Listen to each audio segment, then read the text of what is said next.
Okay, here we are. We're here on the Priefert Ranch. We're almost dead center in my wildlife area, what I call the wildlife area. You know, our whole ranch is roughly 3,500 acres. The south half of the ranch, we have more cover, everything else.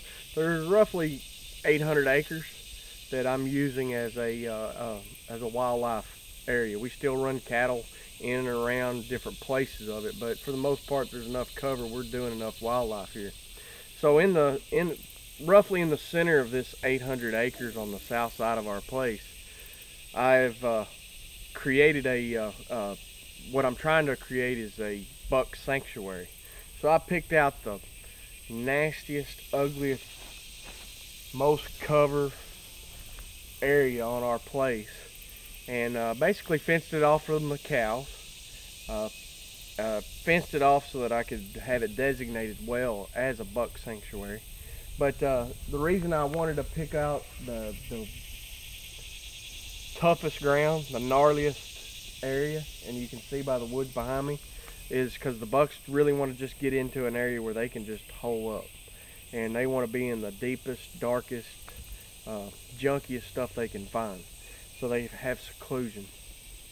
So I picked out this area. It's roughly 60 acres that's fenced, but there's a lot more added to it on the outside of it that the bucks can get into and hole up and bachelor group up, especially in the summertime.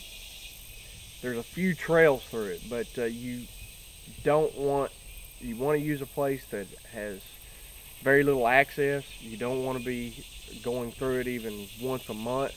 I close all the gates and leave it and nobody goes through it for months on end.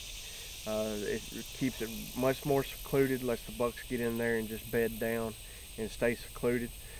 But what I've done is I put food plots to the east, to the west, and to the north of this buck sanctuary. Within 400 yards, any of those three directions, 500 yards or more, they can ease out of these areas and go to my feeders and to my food plots, and then they can move back in at night. So my does, I get more pictures on the outside areas. The does are there around the feeders, around the food plots.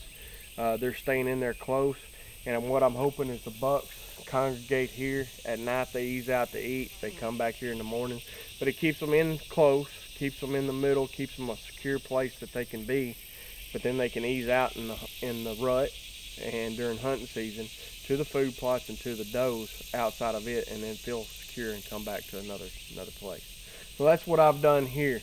I've read a lot of different things on it. I've had a lot of different experts say you need roughly a good buck sanctuary where you just never go into it, you never mess with it.